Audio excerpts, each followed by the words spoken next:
Welcome, listener. You have arrived at the Boring Channel, a quiet place where the past unfolds slowly and softly, with no urgency, no excitement, and no expectation. Tonight, we journey into the humble world of bread in the Middle Ages, a subject so simple, so ordinary, that its quiet presence once shaped daily life in every village, every monastery, every castle kitchen. There will be no battles here, no kings or queens, no triumph or tragedy, only grain and time, dough and heat, the still rhythm of hands kneading, the soft cracking of crust cooling on a wooden board. If you find your eyelids growing heavy, allow them to rest. If your thoughts drift like flour on a breeze, let them drift. This story has no need for your attention, only your stillness. Let us begin. Asterisk, asterisk, in the medieval world, bread began not with the baker, but with the land itself. Fields stretched across every landscape where people settled. The most common grains were barley, rye, and wheat. Each had its own qualities. Barley was hardy and grew well in poor soil. It produced a coarse bread with a dense texture. Rye was darker and more resistant to cold and wet weather, often used in northern regions. Wheat, pale and soft, was preferred for fine white loaves, but was more difficult to grow and often reserved for the wealthy. The land determined what kind of bread would be eaten and when. Fields were not worked with speed or precision, but with the rhythm of the seasons. In autumn, the soil was turned.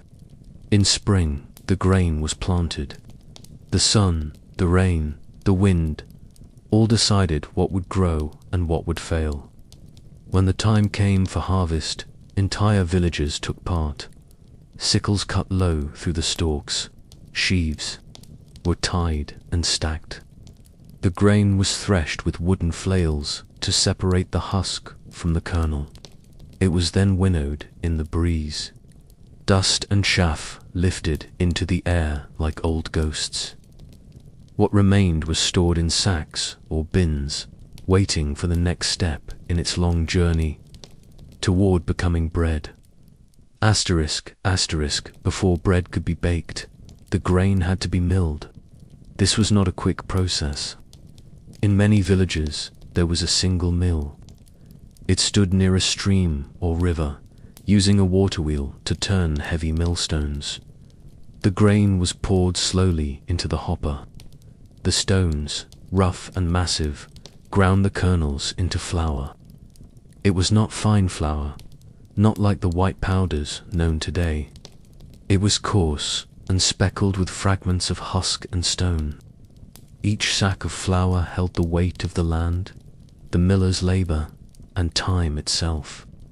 The miller was a necessary figure in the community, often seen as mysterious or untrustworthy, for he alone controlled the mill and might take his share. His toll was a portion of the flour kept aside with practiced hands. Dust hung in the air inside the mill house, a constant fog of ground grain. The stones turned slowly, with a sound like distant thunder, unchanging and steady. Villagers would wait outside for their flour. They talked in low tones or sat in silence. The turning of the wheel was enough sound for everyone. Flour was carried home in cloth sacks or wooden pails, still warm from friction, still full of the scent of earth and labor. Asterisk, asterisk, once home. The flour met water, sometimes salt, sometimes not. Sometimes a piece of old dough kept from the last bake, called a balm or leaven. This helped the new dough rise. Yeast was not yet a thing that could be seen or bought. It lived quietly in the air and in the scraps of previous loaves. The dough was mixed by hand, not quickly, not with energy, but with patience. Fingers pressed and folded the mixture. palms pushed it down and pulled it over, again and again. The dough was heavy and slightly sticky. It clung to the wooden bowl. It clung to the hands. The work could take an hour. It could take longer. The rhythm was constant. Press and fold. Press and fold. Each household had its own way. Each hand left a mark. The dough was left to rest in a cloth-covered bowl by the fire, or in the warmth of the sun through the shutters. If the dough rose well, it was a good sign, a quiet victory. If it did not, the bread would be flat, but it would still be eaten. In most homes, the bread was not soft. It was dense, rough, and filling. It was meant to last. It was meant to feed. Asterisk, asterisk, not every household had its own oven. In many villages, there was one communal oven, built of stone and clay. It belonged to the Lord, to the monastery, or to the town. Families would prepare their loaves at home and carry them to the oven wrapped in cloth or placed on wooden boards. The baker or oven keeper would mark each loaf. A symbol was pressed into the dough so it could be returned to the right family. The oven was large. It held many loaves at once. It was heated with bundles of dried sticks, straw, or peat. The fire was lit early hours before baking. Once the oven was hot enough, the ashes were raked out. The loaves were slid in with long paddles. The door was closed with a stone or a thick wooden cover. Inside, the loaves baked in silence. The heat was even, but not perfect. Some loaves burned, some stayed pale. The smell drifted through the village, warm, yeasty, and familiar. When the bread was ready, it was removed and left to cool. It crackled softly as it cooled. It was not sliced, but broken. Each loaf was a small story of grain and hands and fire. Asterisk, asterisk, not all bread was the same. The poor ate bread made with barley or rye. It was dark and hard. Sometimes peas, beans, or even tree bark were ground into it during hard times. It was nourishing, but not soft. The crust was thick. The center was dense. It filled the stomach and little more. The rich ate wheaten bread, pale and fine, sifted and soft. It was called manchet or wastel. It was baked in finer ovens, with better flour and sometimes milk or eggs. In noble households, bread was used as trenchers. Thick slices of stale bread, served as plates. Meat and stew were placed on top. The bread soaked in the juices. At the end of the meal, it was eaten, given to the poor, or fed to dogs. Bread marked the line between classes. The color of a loaf could tell a person's place in the world. But in every case, bread was essential. It was not a luxury. It was daily, like the rising sun. Asterisk, asterisk, in monasteries, bread held sacred importance. Monks rose in silence and prayer. Their days followed the rule. The bread they ate was simple, made with care, baked in large ovens under the direction of a designated brother. Meals were quiet. Bread was served with broth or cheese. The act of eating was not one of pleasure, but of necessity and humility. Bread reminded the monks of labor and creation, of the body and its limits. In some orders, bread was baked daily. In others, it was prepared less often, made to last. The smell of baking bread in a monastery was not a comfort. It was part of the rhythm, as natural as the ringing of the bell or the turning of the page in the SCRIPTORIUM. Asterisk, asterisk, not all years were good years. When crops failed, the bread changed. People ground acorns, chestnuts, even straw. Bread became thin, harsh, bitter. It filled the stomach, but not the soul. Famine bread left people hungry after eating. It crumbled easily. It tasted of smoke and bark. Still, it was baked. Still, it was eaten. Starving people do not speak much. They chew slowly. They swallow without joy. In these times, bread was a prayer, a hope that next season might be better. A crust shared was a gesture of love, a gesture of survival, asterisk, asterisk, in every village. Bread meant routine. Mothers taught daughters, fathers taught sons. The making of bread was a family knowledge, a way to pass time and tradition. Early in the morning, hands reached for flour. Water was warmed. The bowl was pulled from the shelf. The rhythm began again, kneading, waiting, baking, cooling, eating. Then again, the next day, there was no music, only the sound of hands, fire, wood, and silence. Children watched and learned. The smell of bread was their first memory. The touch of dough their first lesson, asterisk, asterisk. Today, the bread of the Middle Ages is gone, but its memory lingers in old recipes and quiet museums, in the grain that still grows in forgotten corners of fields, in the hands of bakers who shape loaves, without machines. When you eat bread, even today, you join a long line, a line of farmers, millers, bakers, and eaters, a line of quiet moments and small labors. Bread is ordinary, and that is its power. It does not ask for notice. It simply waits, and feeds, and disappears, just as it always has. Asterisk, asterisk, the feudal system shaped every aspect of medieval life, including bread. At the top stood the king, far removed from daily baking. Below him, nobles and lords held vast lands, granted to them in return for loyalty and service. Serfs and peasants worked this land. They grew the grain, threshed it, milled it, and baked it. They owed a portion of their harvest to their lord, a tax paid not in coin, but in sacks of barley or wheat. This grain was taken to the manorial mill, which they could not avoid. They paid to use the mill, paid to use the oven, and paid again in loaves given to the lord's household.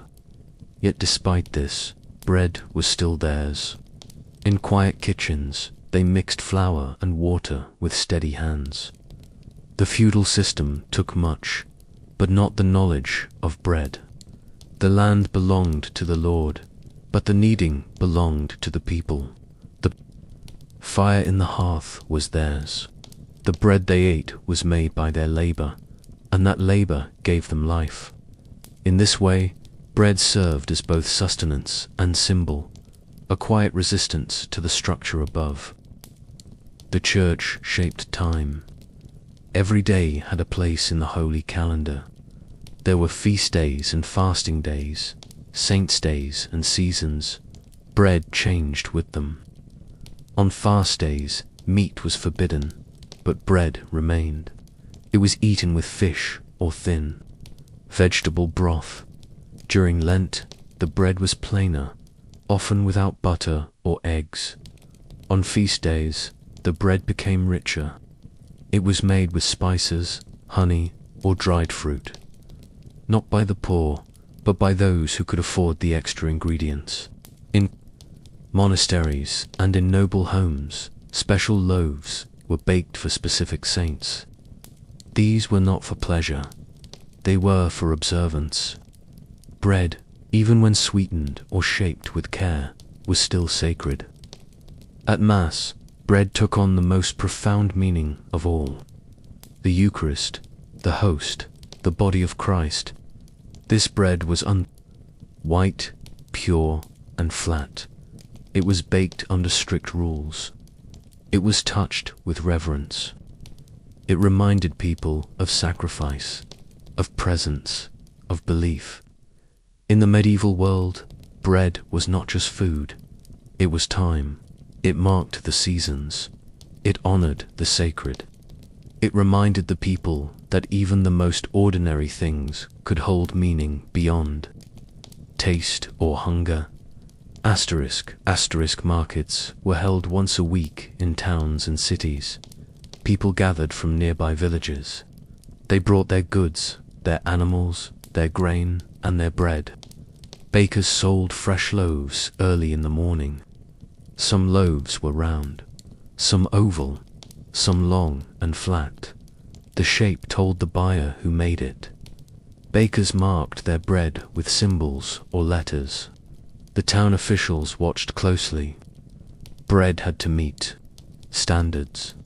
Too small or too light, and the baker could be fined. Too expensive, and the loaf might be confiscated. There were rules for everything. The assize of bread was a law passed to regulate the price and weight of bread. If the price of grain rose, the size of the loaf would shrink. If grain prices fell, the loaf grew larger.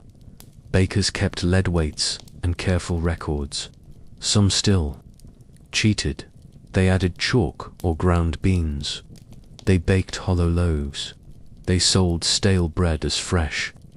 When caught, they were punished publicly, sometimes in stocks, sometimes marched through town with a loaf around their neck. Yet despite all this, the market bread remained important. It fed travelers, it fed workers, it fed those who had no oven of their own. Asterisk as towns grew, bakers became more organized. They joined guilds.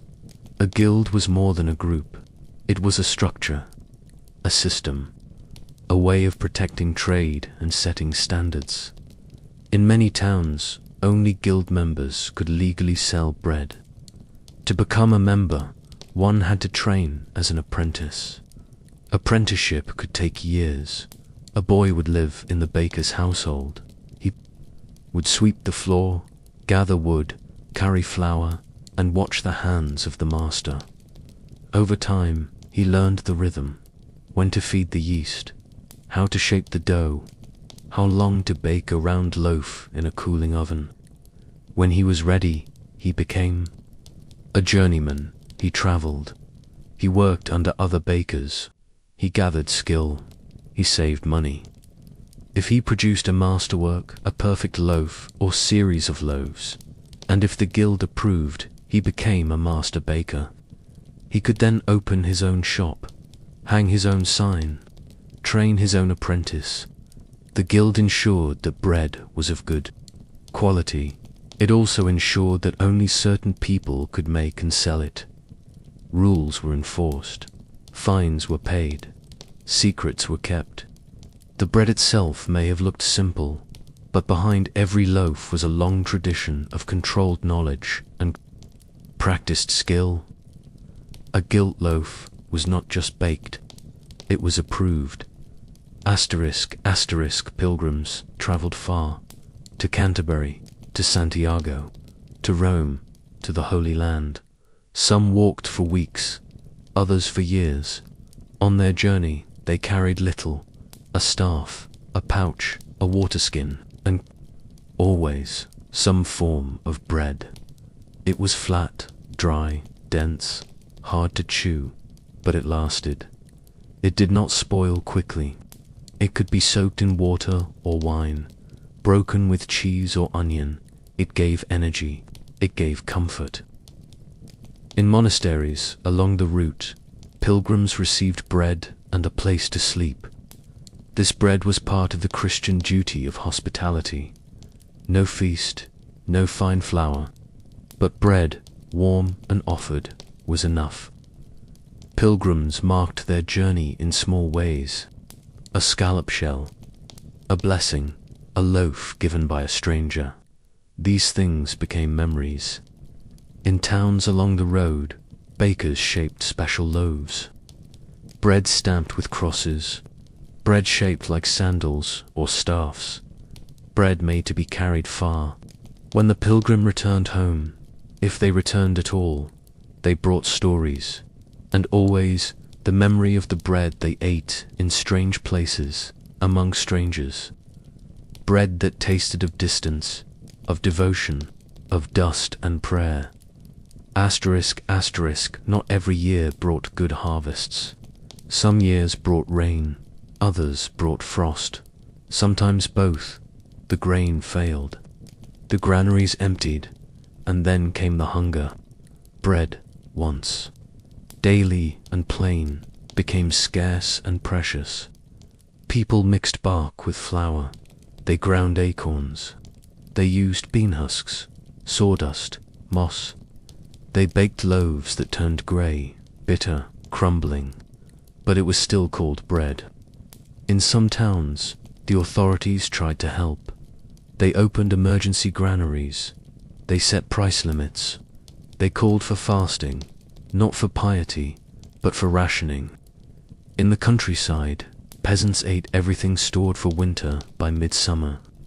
They waited for the next harvest with thinning faces and slower steps.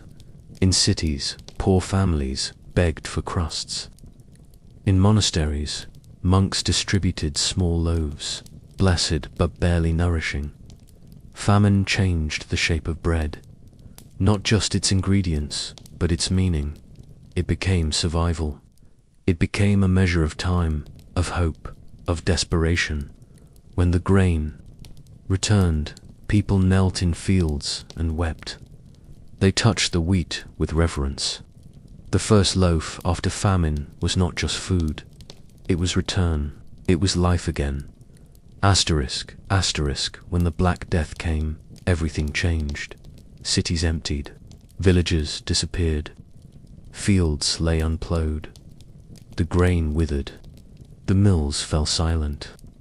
There were not enough hands to reap or grind or knead. Bread, once part of the daily rhythm, became irregular. Some baked in fear. Others starved in silence. The guilds lost members. Apprenticeships ended. Bakers died in their ovens. Markets closed. Churches rang their bells, not for mass, but for death. And still, people tried to bake. They mixed flour with fear. They lit fires in kitchens that smelled of ash and incense. In some towns, laws were relaxed. Anyone could bake. Standards were abandoned. The bread was coarse, uneven, heavy, but it was bread. When the plague passed, slowly, painfully, people returned to old habits. The smell of baking came back to narrow streets. Children ate crusts again. Loaves were sold in baskets again. But something had changed. Bread was no longer just tradition. It was memory. It was grief. It was a record of absence. Those who survived remembered who had baked, and who had not returned to light their ovens. Asterisk, asterisk, as the Middle Ages drew to a quiet close, the world began to shift. Trade routes opened, spices arrived, sugar became more common, wheat grew more accessible to more people, towns grew, cities formed, ovens multiplied. Bread changed shape again. In noble homes, chefs experimented with layered loaves, sweet fillings, glazed crusts. In cities, bakeries specialized. Some made only rye, others only white loaves. Still others sold flatbreads, rolls, twisted braids. In France, the pain de campage became a standard. In Italy, round loaves were dusted with semolina. In England, the manchette loaf became prized among the wealthy. Yet the basics remained. Flour, water, fire. Time, the tools were more refined, the laws more detailed. But the hand pressing dough against a wooden board remained unchanged.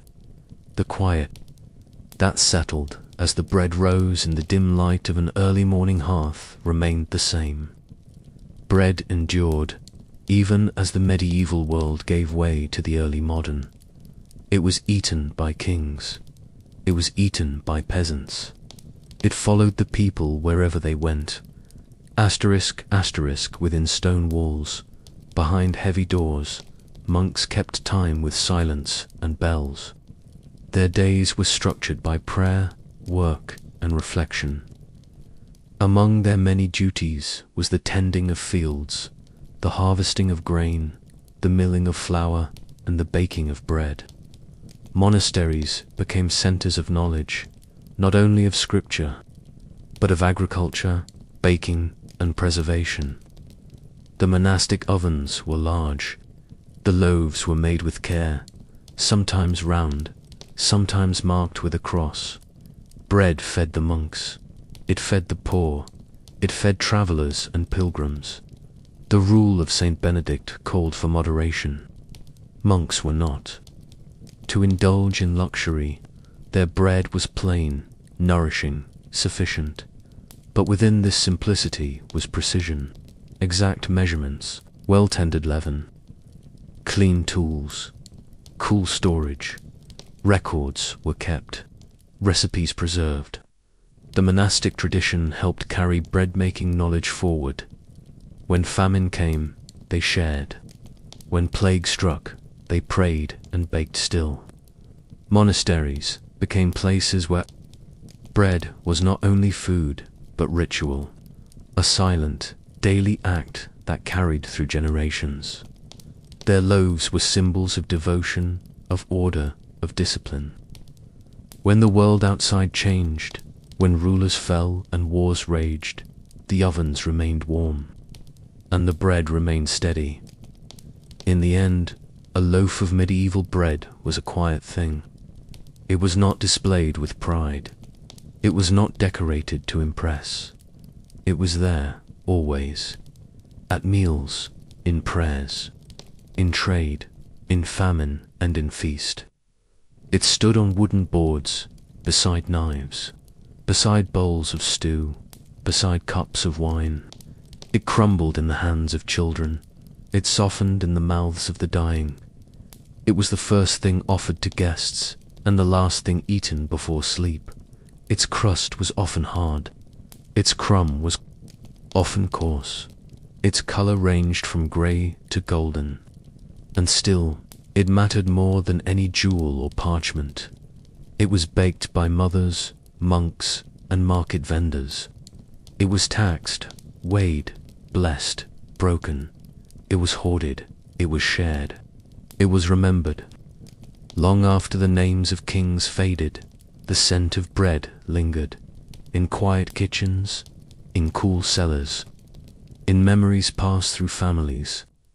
The history of bread in the Middle Ages is not only a history of food, it is a history of labor, of belief, of daily, enduring resilience. A loaf rises slowly. It asks for patience. It gives warmth in return. And so, the last crumb of the last loaf falls, not with ceremony, but with silence. The history of bread ends not with noise, but with rest.